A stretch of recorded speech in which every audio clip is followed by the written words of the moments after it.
The Zora Neale Hurston Trust presents the It's All About Zora series.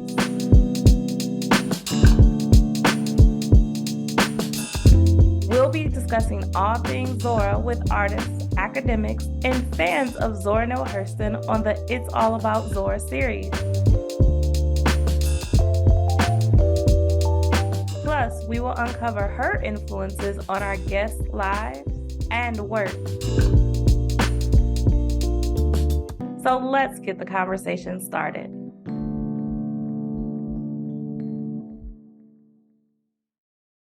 Thank you so much for joining us today, Sauda. Thank you for having me. You are so welcome. I'm so excited to talk about your projects, but one of my first questions I love to ask is, when did you first encounter, meet, come to know Zora Neale Hurston? I wish I knew the exact moment. But ever since I was little, I was an avid reader. I basically grew up in the library, and I have to credit my mother for that. I grew up reading Virginia Hamilton and a lot of other African-American authors. And so I grew up reading House of Dyes Dreer and The People Could Fly, for instance. And so I always had this love for folklore. And so I think it was just a progression of the different types of genres and authors that I was reading that I kind of stumbled into Zora's books later on. That is awesome. Yeah. I love that. I love the different, how did we come to Zora, but to have like this very organic experience. And she was in that collection. The People Who Could Fly was probably my first and favorite folk tale growing up. So I can agree with you there. Do you remember anything special about how it felt as you started to get deeper into her work? Yeah, there was one thing that really stood out as I began to read Zora Neale Hurston's books. I especially appreciated the fact that she was true to the authentic dialect of the characters that she wrote about. And I felt like that was something that was fearless and it took courage. So that kind of stuck with me, because compared to other African American writers and authors, it's not something that you encountered. And so that's what really made her stick out in my mind initially. Oh, yes, that language. It adds something Language. special to it, right? When we hear, I think Mhm. even when you read it on the paper, you start to hear the Mhm. characters. And if I'm not mistaken, you're a Southerner too, just like I Zora. am. So is that special to you to see the dialect and vernacular from that personal angle? Whenever I travel, or even being from North Carolina and living in Georgia, there are just different twangs and different ways of speaking, and you can hear it. And I think that's just something that's special and lasting from different cultures. And it's something that has never been able to be erased. And so it's precious. And so that's one of the reasons why I also appreciated it. And I think you just touched on something really important that I remember toward the end of reading Zora's letters, which Carla Kaplan collected in her book, Zora Neale Hurston, A Life in Letters, where Zora admits that she essentially disproved her own theory on language, where she realized that it was more a regional thing than just a cultural thing. Because just like you said, North Carolina versus Georgia, everyone, I'm Mississippi and Georgia with my ancestry, and it's very different. And her having the nuance is super amazing. It can be really intimidating when we're talking about someone as revolutionary as Zora Neale Hurston to even think you can contribute to the Zora Neale Hurston canon. When did you decide that you wanted to contribute, and how did you decide what you wanted to contribute? I also experienced that just feeling of being overwhelmed and thinking, what can I do? But as an archivist and as an artist, I utilize printmaking and mixed media to communicate visual responses to archival collection materials. And so in 2017, I began to embed QR codes into my work that actually link to those archival resources. And so the books that I make, they're called artist books, and I make them by hand. And in 2022, I was contacted by Ellen Knudsen, who is the curator of the book arts collection at the University of Florida Libraries. So I was selected to be the recipient of the Coffey Residency in book arts. And it basically provides an artist with the opportunity to delve into the special collections there as the impetus for a new artist book edition. And so I was actually on Instagram. I just accepted the residency. I was on Instagram. So I said, oh, let me just follow the library and see what's going on. And someone had a post about the Zora Neale Hurston collection. And I just freaked out. I knew immediately that's what I wanted to do. And that's what the residency was centered around. It was no question which collection I wanted to research for my artist book.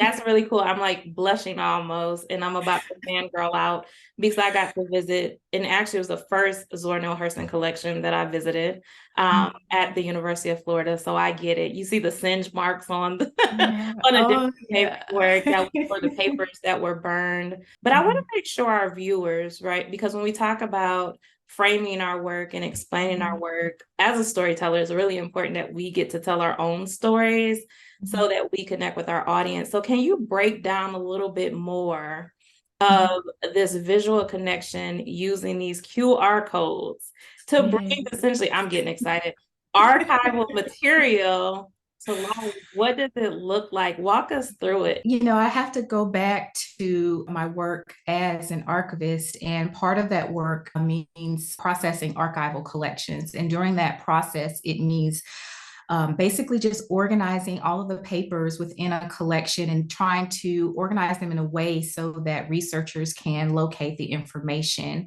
in a logical way. I'm trained at how to examine archival material, determine what's important, what should be highlighted, what should be featured due to many reasons. A lot of these archival collections, they go unnoticed, or people don't have the research skills to know how to navigate, or they feel overwhelmed by conducting archival research. And so I was working on a collection in Georgia, and I was coming across all of this wealth of just information about the civil rights movement and how different people were connected and knew each other in letters. And so I had this aha moment. I thought, wow, I've been kind of like interested in QR codes because I saw them on like milk cartons and things like that. I said, what if I embed the QR code into my art and link it to digitized archival material? That way, when the viewer is looking at my art, they not only can decipher the visual communication that I'm expressing through my printmaking, but also they have in their hand, on their phone or device, the actual document so that they can make connections between what it is that I am communicating, but also see the primary source. And so after that, it just kind of took off. And I've been embedding QR codes into my artwork ever since. When we talk about interdisciplinary artistry, but also adding this educational element and meeting your audience where they are. And just, I'm fascinated. I got to tell you, I'm like, can we hop off right now so I can look at this? Can I catch a flight to Florida? Thank you for your work, because I think that's incredible. Because even myself, I am a self-taught scholar. A lot of times I'm very surprised when someone calls me a Zora Neale Hurston scholar.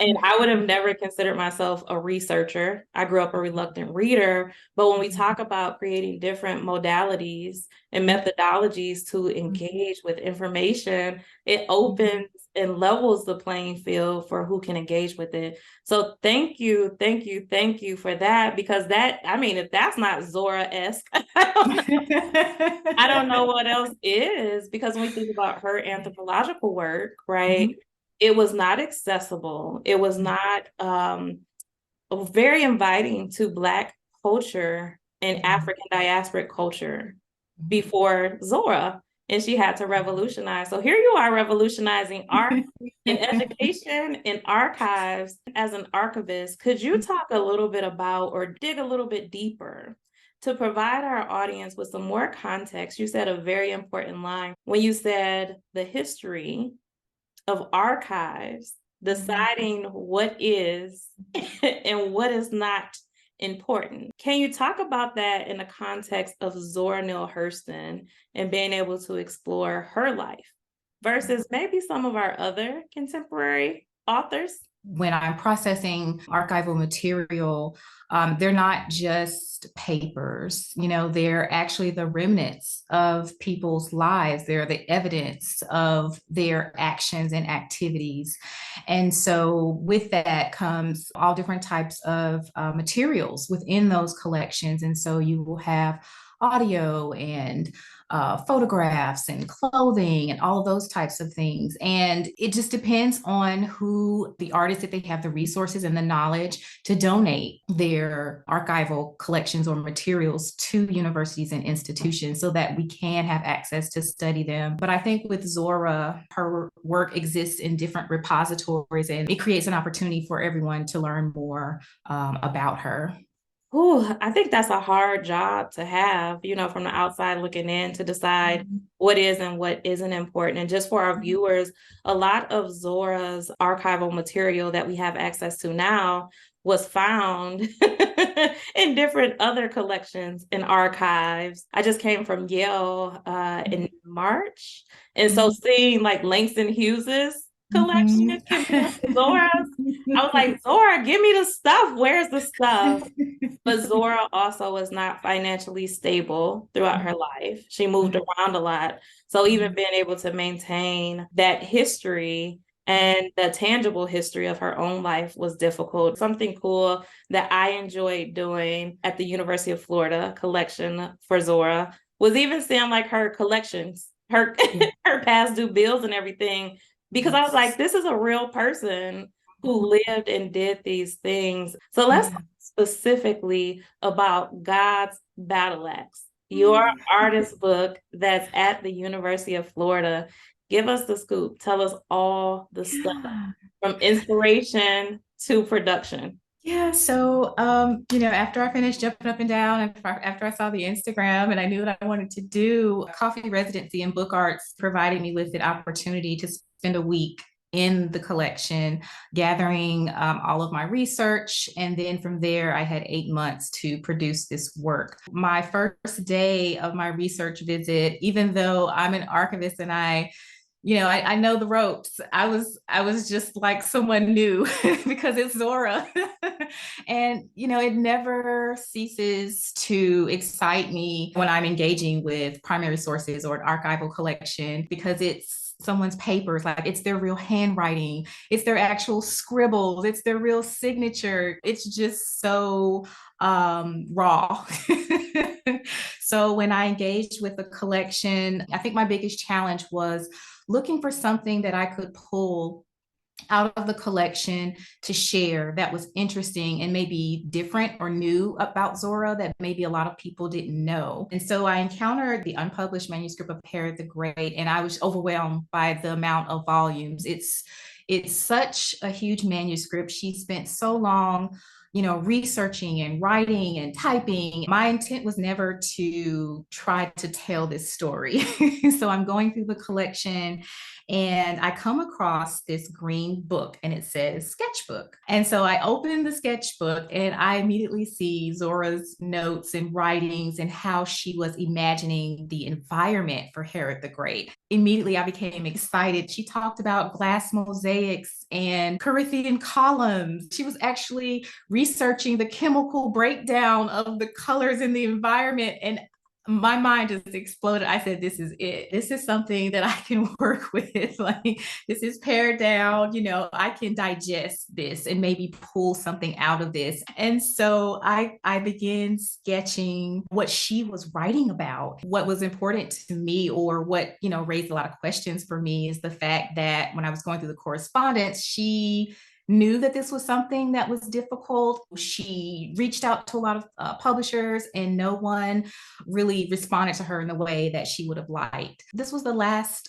part of Zora's life. This was the ending, and this was something that was so important to her. And I don't hear a lot of scholars talking about it or writing about it. I said, well, maybe this is a good opportunity for me as an archivist to draw attention to this unpublished work and to maybe create something that just sparks interest, not really try to tell the story because Zora did that already, but to kind of leave breadcrumbs to lead people to this collection and maybe see, what scholarly research could come out of it, or what other engagement and interactions, or what can we learn in my process. Sometimes I'll have a vision of what I want the artist book to look like, and it's instant.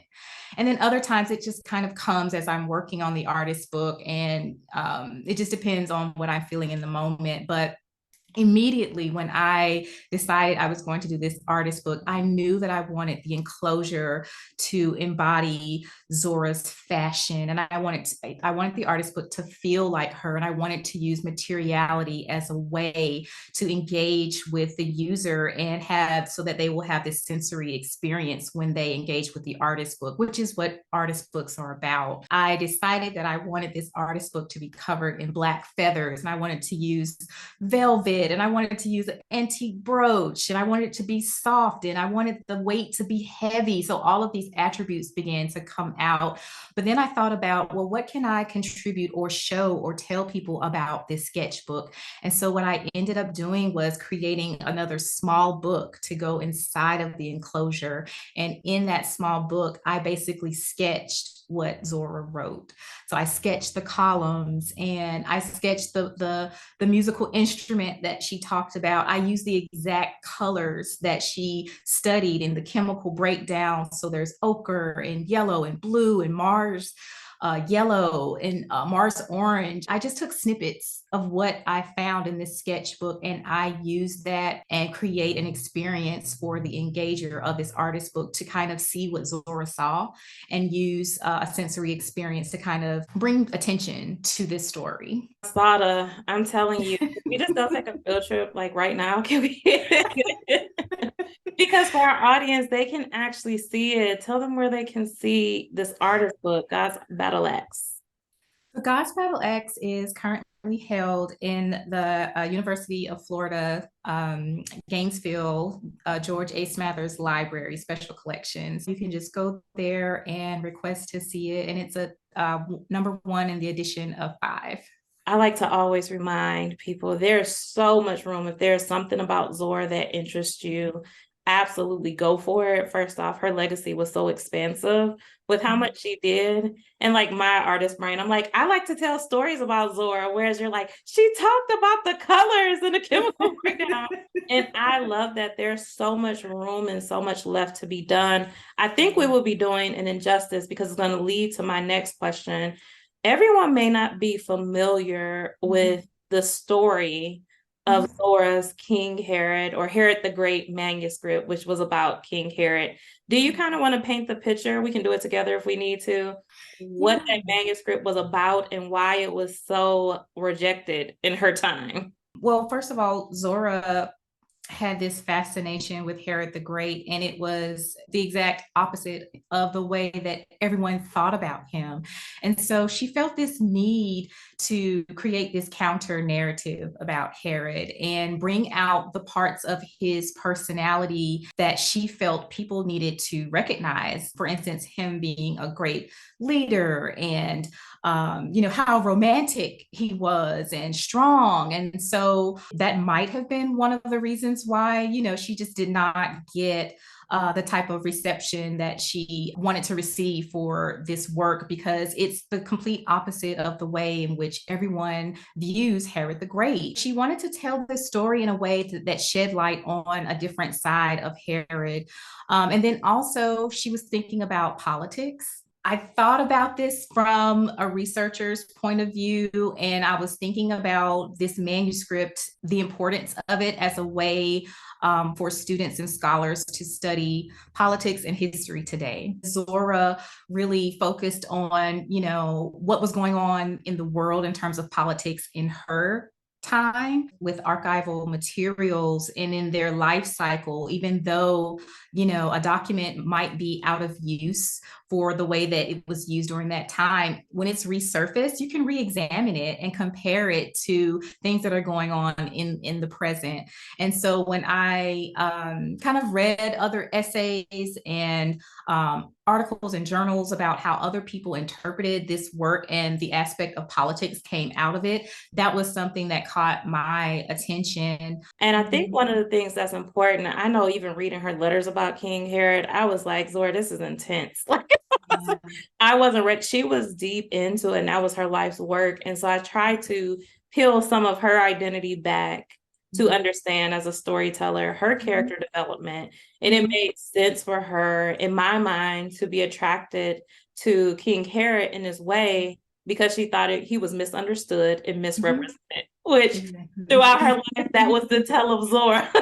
She would Exactly. often have a temper and be very angry because of the way she felt that not only she, but also her people or misrepresented. And so I think this is an important work to bring attention to if we really want to understand the depth that Zora had, not only intrinsically, but extrinsically, and how hard she fought for it.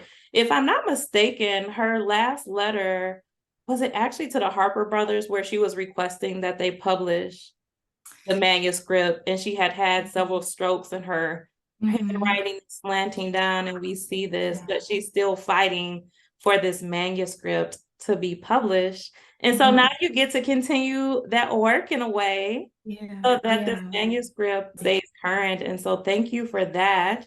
Is there anything else you want to share about God's battle axe? Because when we go see it, we don't want to miss the artist's point of view. My intent is to bring attention to this, to the unpublished work of Herod the Great. I took a great deal in thinking about all the ways in which I could create this artist book to house Zora's essence. There's this element of, a reliquary, something that houses something that's special and important. And with that, I was intentional about the weight of the artist book. And that's one of the first things that you'll notice when you go see it, is when you try to pick it up, it's extremely heavy and it catches you off guard. Because you can't see where the weight is coming from. And so all of these things were intentional and thought out to do Zora justice. I had to bring more than one element to this artist book to try to convey who she was as a person. And I think that was the pressure that I put on myself. But the great thing about art is there are so many ways that we can communicate so that when they're engaging with the artist book, they're getting a sense of what you feel is important about what the story that you're telling. I just love that. I could listen to you talk about this all day. I have to ask one of my favorite questions. What does Zora mean to you personally? Zora embodies fearlessness. As anthropologists and archivists, we deal in the ways in which people think about memory. Again, who's remembered and who's not remembered. And I think that takes courage. And so to write or create something through that unfiltered lens, then also having the courage to veer from the types of stories that she was traditionally told in the last part of her life to tackle this story of Herod the Great, that took courage. When I think about Zora, I think of a woman who is fierce and strong and embodies courage. I would have to agree there because she was like, I'm getting this published one way or another, especially because she was very successful in her lifetime when it comes to being the most prolific Black woman writer of her time. And to say, okay, I kind of have the secret sauce, if you will, but I'm going to go and make a new sauce. Yes, yes. And that's what I like about the weight, because I think when we're artists and when we're doing ancestral work, which I definitely attribute your work to that as well, it's a lot to carry. And some stuff is yours and some stuff is not. But carrying the importance of what you're doing and the reverence, I appreciate you so much for that. And so when we talk about ancestral work and legacy, why do you think Zora's legacy persists? Human beings, I don't think that we'll ever stop trying to learn and study ourselves. Just thinking about how we are in the world as beings. And in order to do that, you have to look to the past and you have to study the present. And Zora was able to dually capture the African-American experience through her ethnography, but also through her writing. And so because of that, we have a way to look back and have a way to continue to study ourselves. And Zora kind of paved the way, and she left her work here. Oh, and we're so thankful to Zora for that. We're thankful to everyone else doing the work and making sure her legacy continues. And so with that, Sauda, thank you so much for joining today. Thank you for having me. It was a pleasure. You are so welcome. And I'm sure we'll be talking about more artist books and projects very soon. Absolutely.